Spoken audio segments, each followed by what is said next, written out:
Baik, abang-abang, mari kita mulai. Sebelumnya, Bismillahirrahmanirrahim. Assalamualaikum warahmatullahi wabarakatuh. Alhamdulillah wa syukurillah, la haula wa la quwata illa billah. Amma ba'da. Sebelumnya mari kita panjatkan puja dan puji syukur kehadirat Allah Subhanahu wa taala, karena pada kesempatan yang berbahagia ini Allah telah mempertemukan kita dalam majelis taklim ini dalam keadaan sehat walafiat tanpa kurang suatu apapun. Salam dan selawat selalu kita haturkan kepada junjungan kita Nabiullah Muhammad Sallallahu Alaihi Wasallam beserta keluarganya, para sahabat-sahabatnya, para tabi'in, tabi'id, para alim ulama, para masyayikh, para habaib, para ahli zuhud, ahli liqa, ahli baqa, ahli wusul, ahli tajali, termasuk juga kepada para mursyid thariqah, para ahli silsilah thariqah fitini wa dunya wal akhirah, para mursyid thariqah, wabil khusus kepada yang mulia ayahanda guru mursyid Syekh Qadirun Yahya Muhammad Amin Al-Khalid. Baik, bapak-bapak, ibu-ibu, abang-abang yang saya hormati dan yang saya cintai, pada kesempatan pagi hari ini kita akan ngobrol sharing tentang ketuhanan yang Maha Esa, atau kalau di dalam agama Islam diistilahkan tauhid. Ketuhanan yang Maha Esa ini kalau di dalam kenegaraan kita itu dijadikan dasar negara yang tercantum di dalam Pancasila sila pertama, ketuhanan yang Maha Esa. Dan karena tercantum di dalam dasar negara Pancasila sila pertama khususnya, berarti diharapkan kepada seluruh masyarakat dan penduduk di seluruh Indonesia ini untuk bisa berketuhanan yang Maha Esa. Namun untuk berketuhanan yang Maha Esa sebagaimana yang ditulis dalam Pancasila tersebut, banyak yang belum tahu arti daripada berketuhanan yang Maha Esa itu sendiri. Sebab kalimat yang ditulis dalam Pancasila sila pertama, ketuhanan yang Maha Esa, itu adalah merupakan kalimat filsafat yang penuh makna, dan apabila dijabarkan itu memerlukan waktu yang panjang seperti itu, karena menyangkut ketauhidan, menyangkut tauhid ketuhanan yang Maha Esa. Artinya menyangkut bagaimana kita ini berkeyakinan kepada Tuhan yang Maha Esa, dan kita dalam bertuhan itu bisa asa kepadanya. Dalam hal ini adalah kepada Allah Subhanahu wa taala. Baiklah, abang-abang yang saya cintai dan yang saya banggakan, mungkin untuk mengawali sharing kita pada pagi hari ini, untuk mengenal Tuhan, untuk bisa bertauhid, untuk berketuhanan yang Maha Esa, itu mestinya harus diawali dari awaludini ma'rifatullah. Pertama kali kita beragama itu adalah untuk mengenal Allah, seperti itu. Bagaimana caranya mengenal Allah? Bagaimana caranya mengenal Tuhan itu sendiri? Itu sebagaimana hadis qudsi yang sering kita dengar, yang sering disampaikan oleh para ahli sufi, bahwa untuk mengenal Tuhan itu harus mengenal diri kita dulu. Sebagaimana hadis qudsi, man arofa nafsahu faqad arofa rabbahu. Barang siapa yang mengenal dirinya, dia akan mengenal Tuhannya. Seperti itu. Nah, barang siapa yang mengenal dirinya, dia akan mengenal Tuhannya. Berarti untuk mengenal Tuhan, untuk mengenal Allah, itu harus diawali dari diri kita dulu. Kita harus mengenal diri kita ini. Siapa diri kita ini? Dari mana asal kita? Dan mau kemana kita selanjutnya? Jadi ada 3 pertanyaan ini. Siapa diri kita ini? Kemudian dari mana asal kita?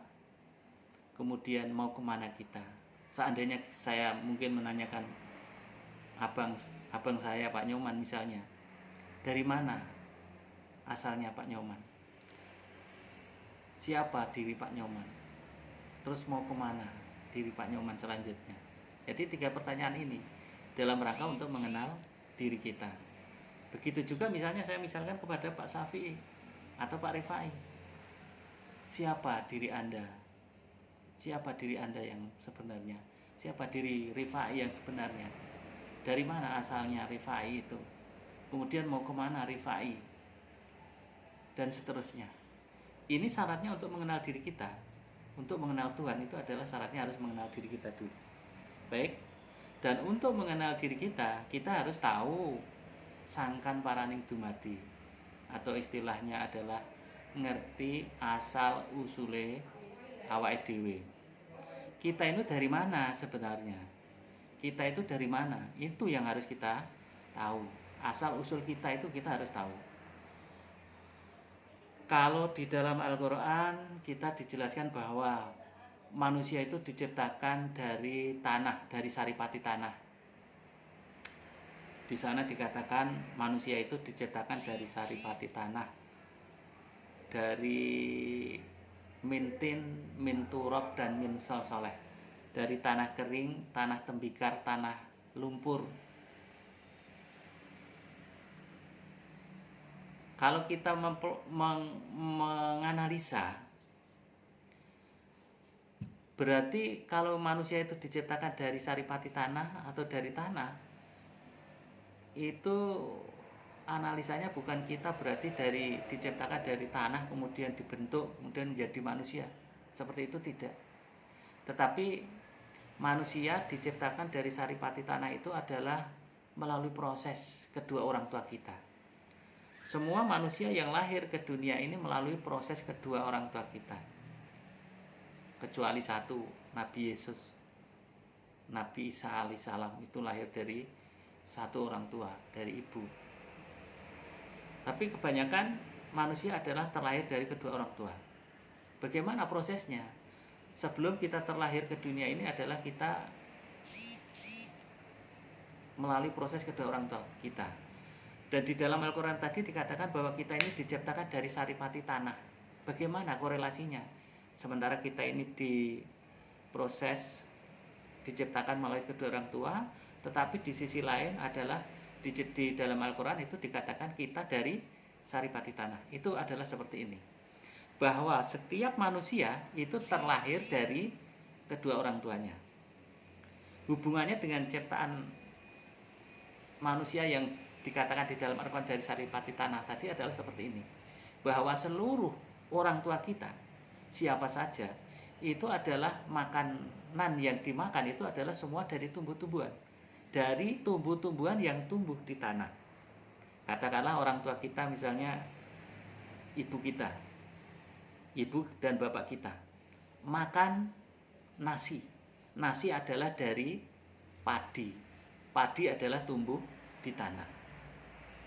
Orang tua kita makan sayuran, baik itu kangkung, bayam, dan jenis-jenis sayuran yang lain. itu semuanya tumbuh di tanah. Semuanya tumbuh di tanah. Kemudian orang tua kita makan gandum misalnya. Gandum itu juga tumbuh di tanah. Jadi semuanya adalah seluruh makanan yang dimakan oleh kedua orang tua kita itu adalah tumbuh di tanah. Tidak ada yang tidak tumbuh di tanah seperti itu. Walaupun dibikin di polybag sekalipun, walaupun di media yang lain sekalipun, itu ada unsur tanah. Ada unsur tanahnya. Tanpa ada unsur tanahnya tidak mungkin bisa. Seperti itu. Jadi semua makanan yang dimakan oleh orang tua kita itu adalah berasal dari tanah. Dengan begitu setelah makanan itu dimakan oleh kedua orang tua kita dikunyah, kemudian ditelan ke dalam perut, maka terjadilah proses yang namanya pencernaan. Lah dari hasil pencernaan itulah akhirnya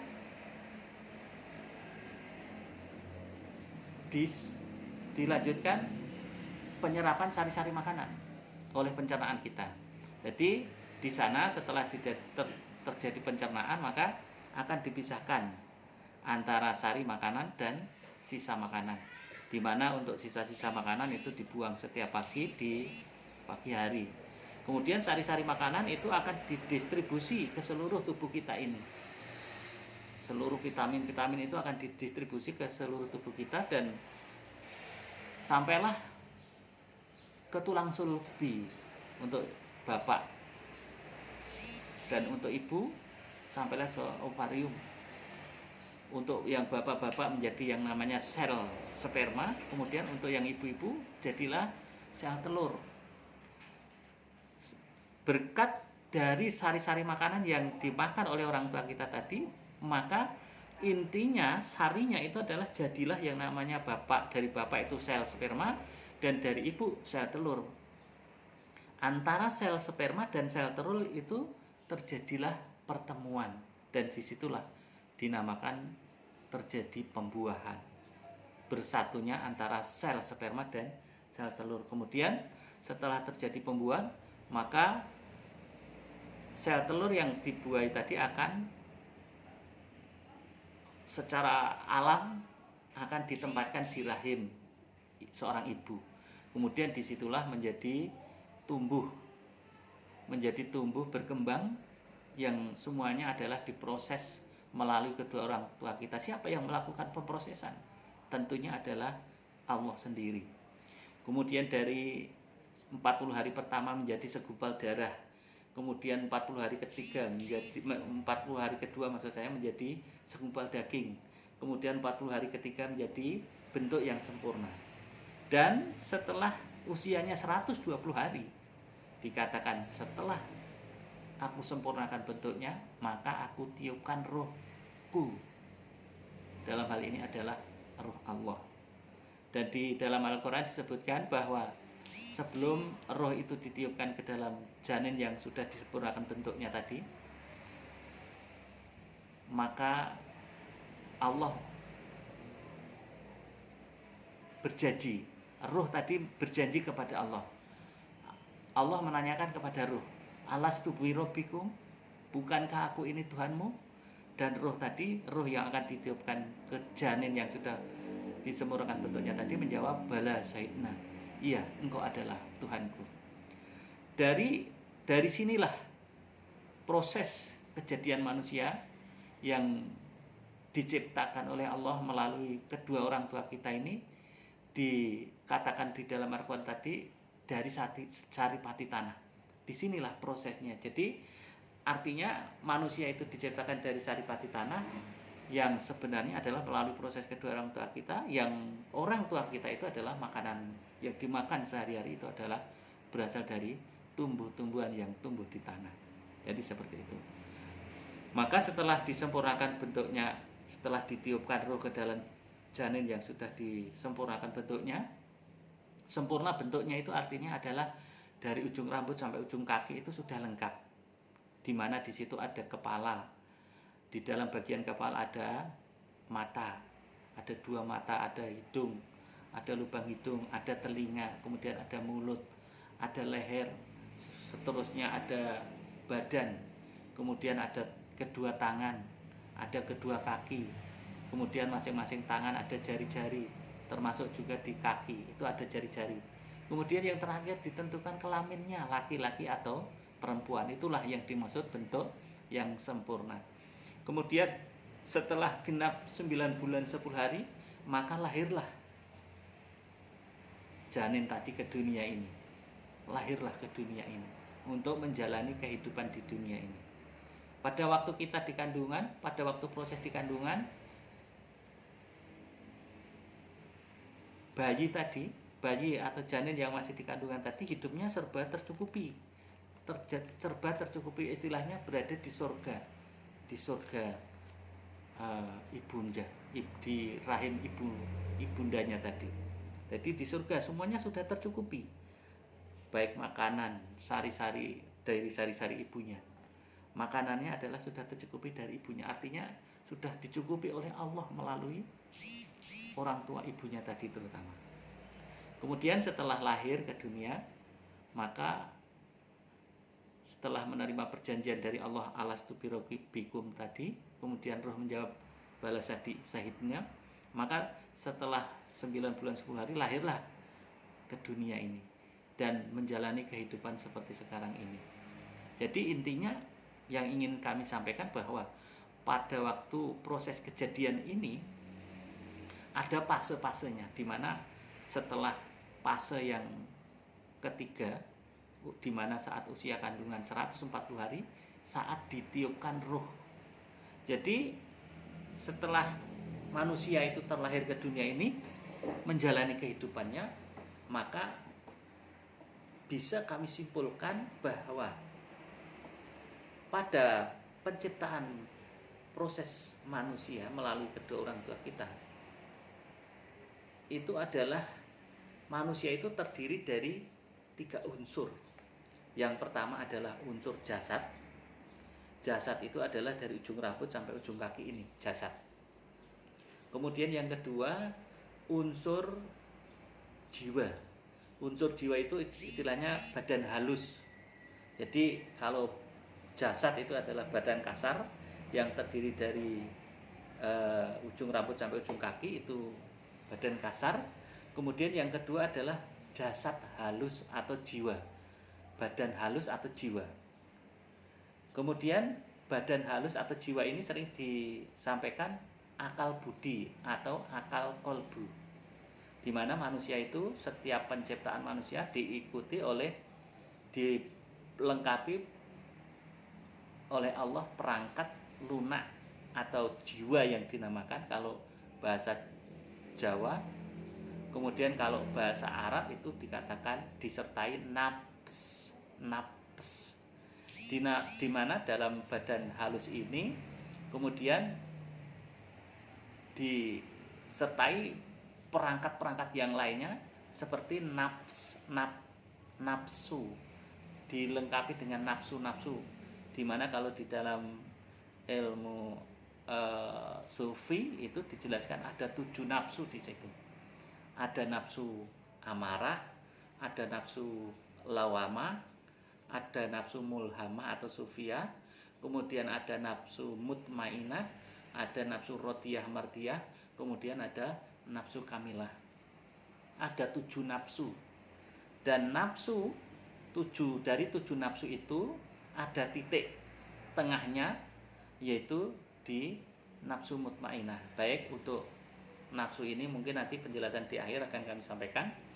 Kita kembali ke penemuan jati diri dulu. Setelah Allah memberi perangkat unsur yang lahir ke dunia, proses kejadian manusia lahir ke dunia ini, yang pertama ada 3 unsur. Yang pertama adalah jasad, kemudian unsur yang kedua adalah badan halus atau jiwa yang dinamakan atau naf kalau dalam bahasa Arabnya. Kemudian selain dilengkapi badan halus ini dilengkapi dengan perangkat-perangkat yang lain, nafsu-nafsu tadi, ada 7 nafsu tadi, di mana 7 nafsu inilah adalah dalam rangka untuk menuju kesempurnaan kepada Sang Pencipta, untuk digunakan kembali kepada Sang Pencipta nantinya. Kemudian unsur yang ketiga itu adalah unsur ruh yang ditiupkan Allah saat kita proses 120 hari di kandungan tadi. Setelah aku sempurnakan bentuknya, maka aku tiupkan rohku. Yang ditiupkan ke dalam janin yang sudah disempurnakan bentuknya tadi adalah roh Allah. Roh dalam hal yang ditiupkan itu adalah sama halnya juga dengan hidup. Jadi setelah disempurnakan bentuknya, maka aku tiupkan roh, atau dengan kata lain itu aku tiupkan uripku, ya uripi Allah sendiri ke dalam janin tadi. Jadi unsur yang ketiga ini adalah unsur roh, dan roh inilah roh yang ditiupkan ke dalam jasad, ke dalam bentuk yang sudah disempurnakan tadilah yang akan menjadi pancer atau pusat dalam kehidupan, dalam menjalani kehidupan dan dalam beraktivitas apapun di dunia ini. Jadi tanpanya adanya roh, itu tidak mungkin kita itu bisa menjalani kehidupan ini. Berarti dalam kehidupan kita ini adalah terdiri dari 3 unsur tadi, jasad, ada badan halus, dan ada ruh. Ketiga-tiganya itu adalah dalam bentuk satu kesatuan atau tunggal. Bersatunya antara jasad, badan halus, dan ruh ini adalah merupakan satu kesatuan yang tunggal. Tunggal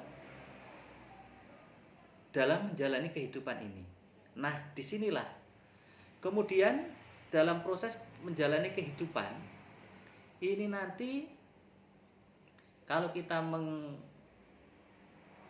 menganalisis atau kembali ke awal tadi, bahwa saat kita diciptakan itu adalah kita ini sudah mengenal Allah, yaitu saat roh dijanji, saat perjanjian antara Allah dan roh mau ditiupkan ke janin tadi, Allah sudah berjanji kepada roh, alastu bi rabbikum, bukankah aku ini Tuhanmu? Kemudian roh menjawab, bala syahidna, iya engkau adalah Tuhanku. Kemudian setelah dilahirkan ke dunia, setelah diberi 3 perangkat tadi, jasad, badan halus, dan roh tadi, ini dalam bentuk tunggal, kemudian menjalani kehidupan. Dan di dalam proses menjalani kehidupan itulah manusia banyak yang mengalami atau melupakan terhadap Allah. Bahkan terhadap perjanjian Allah saat proses penciptaan tadi, itu pun dilanggar oleh manusia. Karena terpesona dengan kehidupan di dunia ini, dengan glamor, dengan keglamoran kehidupan di dunia ini, sehingga dalam hidupnya manusia banyak yang melupakan dengan Tuhannya. Dia bersenang-senang dengan kehidupan di dunia ini, dia melupakan Tuhannya. Bahkan dia terpesona dengan syahwatud dunia, yaitu keindahan-keindahan dunia. Sebagaimana keindahan-keindahan dunia itu juga memang sudah difasilitaskan oleh Allah di dunia ini, sebagaimana yang juga dijelaskan di dalam Al-Quran. Zuyyina linnasi hubbus syahawati minan nisa'i wal banin wal qanatiril muqantarati minadh dhahabi wal fiddati wal khayli musamawati wal an'ami wal harsi dzalika mataul hayatid dunya wallahu indahu husnul ma'ab. Dijadikan indah pada pandangan manusia kecintaan kepada apa-apa yang mereka ingini, kepada apa-apa yang mereka senangi. Yang pertama adalah nafsu syahwat antara laki-laki dan perempuan. Itu kesenangan hidup di dunia. Dan biasanya orang melupakan diri kepada Tuhannya karena hawa nafsu syahwat antara laki-laki dan perempuan ini. Kemudian yang kedua adalah harta yang banyak. Harta yang banyak itu bisa melupakan kehidupan di dunia ini, bisa melupakan terhadap Tuhannya. Harta yang banyak. Kemudian harta yang banyak itu di sana dijelaskan dari jenis emas, perak, kuda pilihan. Kuda pilihan itu adalah kalau zaman sekarang adalah tunggangan, tumpaan. Bisa baby band, bisa Mercy, bisa BMW, bisa Land Cruiser dan sebagainya, bisa Toyota yang mewah-mewah itu. Itu tumpaan, diistilahkan kalau dulu kuda pilihan. Kemudian binatang ternak. Binatang ternak itu juga salah satu kesenangan di dunia. Seperti halnya manusia yang hidup di dunia sekarang ini, terlena dengan ingon-ingon. Ada yang menyukai burung, ada yang menyukai binatang yang lain, kemudian ada yang bahkan sampai kehidupannya itu dicurahkan kepada hewan-hewan piaraan. Padahal itu hanya kesenangan di dunia yang memang diciptakan oleh Allah. Kemudian sawah ladang yang keempat ini, semua orang suka di dunia ini numpuk bondo dengan membeli tanah di mana-mana. Padahal kalau dipikir yang diperlukan, yang dibutuhkan untuk dirinya hanya berapa. Kemudian di ayat terakhir dijelaskan wallahu indahu husnul ma'ab, dan di sisi Allah lah tempat kembali yang paling baik di antara kesenangan-kesenangan tadi. Maka dengan hubungannya penemuan jati diri ini, setelah kita terlahir ke dunia, ternyata banyak manusia-manusia ini yang melupakan Tuhannya karena godaan syahwatut dunia tadi. Jadi keglamoran di dunia ini bisa membuat manusia itu terlupakan atau melupakan dirinya terhadap Tuhannya. Bahkan dirinya sendiri saja tidak kenal. Padahal diri kita yang sesungguhnya itu adalah bukan yang jasad ini. Kalau tadi unsurnya ada 3, jasad, badan halus, ruh. Diri kita yang sesungguhnya adalah bukan jasad. Apabila nanti suatu saat sudah tumeka janjine, tumeka wektune, jasad ini adalah bakal berpisah dengan badan halus dan ruh. Dan yang akan melanjutkan adalah badan halus dan ruh ini ke alam berikutnya, ke alam barzah.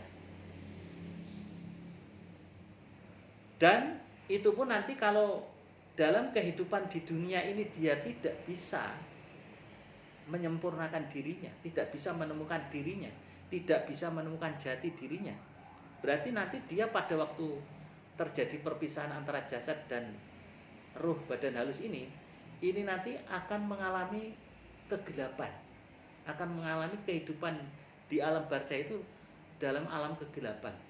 Mungkin kalau diistilahkan di surga dan neraka, mungkin dia di neraka posisinya. Tetapi kalau dia itu bisa mengenal jati dirinya, mengenal dirinya siapa yang sesungguhnya, dia nanti bisa melanjutkan untuk perjalanan berikutnya, yaitu menuju bertemu dengan Allah. Karena tujuannya Allah menciptakan kita di dunia ini adalah untuk bertemu dengan Allah. Jadi kesimpulannya, siapa diri kita yang sesungguhnya? Apakah pada waktu kita masih bersatu antara jasad, badan halus dan ruh ini, atau yang badan halus dan ruh ini? Diri kita yang sesungguhnya adalah yang akan melanjutkan ke perjalanan kehidupan berikutnya tadi, ke alam barzah, yaitu antara badan halus dan ruh ini tadi. Berarti nanti antara badan halus dan ruh inilah nanti apabila terjadi perpisahan atau kematian yang akan melanjutkan. Kalau nanti dalam kehidupannya itu bisa menemukan jati diri, dia nanti pasti bisa ketemu dengan Allah, bisa kembali kepada Allah dengan istilah yang sering kita katakan innalillah, innalillah, innalillahi wa inna ilaihi rajiun. Jadi kita ini dari Allah dan akan kembali kepada Allah. Itu kalau bisa menemukan jati dirinya. Tapi kalau tidak bisa ketemu, tidak bisa menemukan siapa jati dirinya, dia tidak dipastikan tidak bisa mengenal Tuhannya. Kemudian setelah kita bisa menemukan jati diri, siapa jati diri kita yang sesungguhnya adalah yang badan halus dan ruh ini. Karena inilah yang akan melanjutkan kehidupan kita ke berikutnya. Kemudian sebelum saya melanjutkan pertemuan dengan Allah, ruh yang meliputi ke dalam badan halus dan juga badan kasar ini tadi adalah disebutkan di awal adalah merupakan tiupan dari ruhnya Allah, atau tiupan hidup dari hidupnya Allah, atau urip-uripe Allah sendiri, seperti itu. Berarti yang menggerakkan seluruh jasad kita pada waktu kita di dunia ini adalah urip atau ruhnya Allah itu sendiri. Hidup, urip atau ruhnya Allah itu sendiri. Berarti antara ruh kita dengan Allah itu adalah sambung, karena ruh yang ditiupkan itu adalah ruhnya Allah. Atau kalau istilah lain, urip yang ada di dalam jasad kita dan badan halus kita itu adalah uripnya Allah. Kalau yang ada di jasad dan di badan halus kita itu adalah urip atau hidupnya Allah, hidupnya Allah atau uripnya Allah, berarti antara manusia dengan Tuhan itu adalah sambung satu. Lah disitulah letaknya supaya kita itu bisa menemukan jati diri. Kalau kita itu bisa menemukan jati diri, pasti kita mengenal diri Tuhannya. Seperti itu.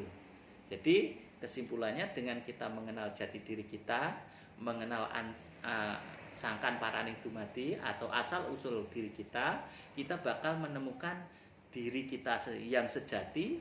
Dan diri kita yang sejati itu adalah yang ruh yang ditiupkan oleh Allah tadi. Lah, sementara ruh yang ditiupkan oleh Allah itu adalah ruh Allah sendiri. Berarti barang siapa yang bisa mengenal dirinya, barang siapa yang bisa mengenal jati dirinya, dia akan ketemu dengan diri Tuhannya.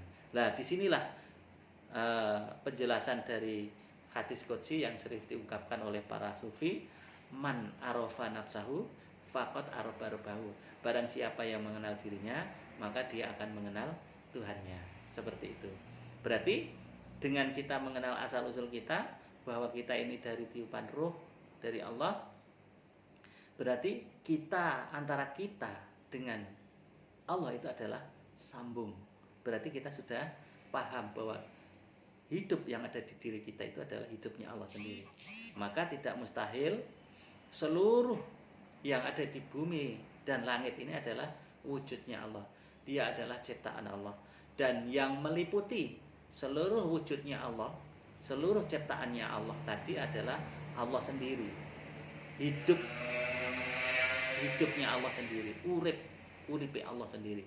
Jadi seluruh yang ada di alam jagat raya dan seisinya itu, di antara kita manusia, ada tumbuh-tumbuhan, ada hewan, ada bumi, langit, matahari, bintang, planet-planet lain, dan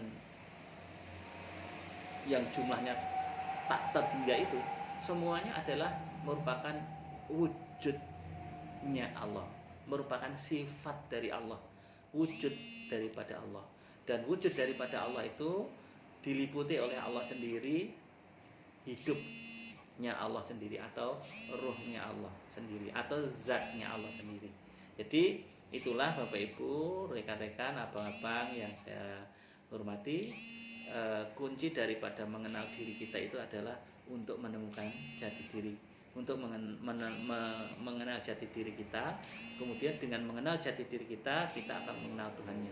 Jadi setiap diri manusia, siapa diri kita yang sesungguhnya? Jadi diri kita yang sesungguhnya itu adalah bukan yang jasad ini. Karena jasad ini adalah tidak kekal.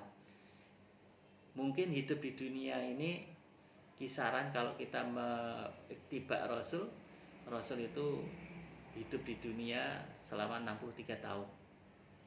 Mungkin nanti umatnya kisaran itu, mungkin ada yang 80, ada yang 90, itu pun sebagai bonus. Itu kehidupan jasad kita itu hanya kisaran itu. Dan setelah itu nanti akan mengalami kematian, kemudian dikembalikan ke tanah, kembali ke unsur tanah, di mana badan kita ini terdiri dari juga 4 unsur. Ada unsur tanah, air, api, dan udara. Unsur tanah nanti kembali kepada tanah, unsur air kembali kepada air, unsur api kembali kepada api, kemudian tanah, air, api, udara. Unsur udara juga akan kembali ke udara, akan kembali ke anasir masing-masing, termasuk juga diri kita yang sesungguhnya. Diri kita yang sesungguhnya tadi, roh yang ditiupkan oleh Allah tadi juga akan kembali kepada Allah. Ini pun dengan syarat apabila bisa menemukan jati dirinya. Barang siapa yang bisa menemukan jati dirinya, dia bisa menemukan Allah, dia bisa bertemu dengan diri Allah. Dan barang siapa yang ketemu dengan jati dirinya, dia ketemu dengan diri Allah. Dia akan kembali kepada Allah, karena hidup kita di dunia ini adalah dihidupkan oleh Allah dengan tujuan sebagaimana yang disampaikan di dalam Al-Quran, wa ma khalaqtul jinna wal insa illa liya'budun, dan tidak kuciptakan jin dan manusia kecuali untuk mengabdi kepadaku. Artinya manusia dilahirkan di dunia ini adalah diutus oleh Allah. diutus oleh Allah untuk menyampaikan rahmatan lil alamin, untuk cinta kasih, untuk kasih sayang Rahman Rahim kepada sesama hidup. Jadi artinya tidak hanya sesama manusia, juga sesama tumbuh-tumbuhan, sesama hewan, sesama seluruh ciptaan Allah, bersama dengan seluruh makhluk-makhluknya Allah. Artinya kita Rahman Rahim. Makanya sifat Rahman Rahim itu diberikan kepada manusia yang sudah bisa menemukan jati dirinya. Manusia yang sudah menemukan jati dirinya, dia akan diberi sifat Rahman Rahim, kasih sayang, cinta kasih atau kasih sayang kepada sesama hidup. Tidak hanya sesama manusia saja, tetapi bahkan sesama hidup, kepada sesama manusia, sesama hewan, sesama tumbuhan, dan seluruh makhluk Allah. Itulah yang diharapkan manusia bisa menemukan jati dirinya, ditugaskan oleh Allah di dunia ini untuk menyampaikan rahmatan lil alamin, sebagai rahmatan lil alamin, sebagai khalifatullah fil ard, sebagai wakilnya Allah di muka bumi ini untuk menebarkan kebaikan, untuk menebarkan rahmat Allah. Itulah Bapak Ibu, abang-abang, rekan-rekan yang saya hormati, untuk sharing pada pagi hari ini. Nanti bisa kita lanjutkan kepada sesi tanya jawab. Terima kasih. Assalamualaikum warahmatullahi wabarakatuh.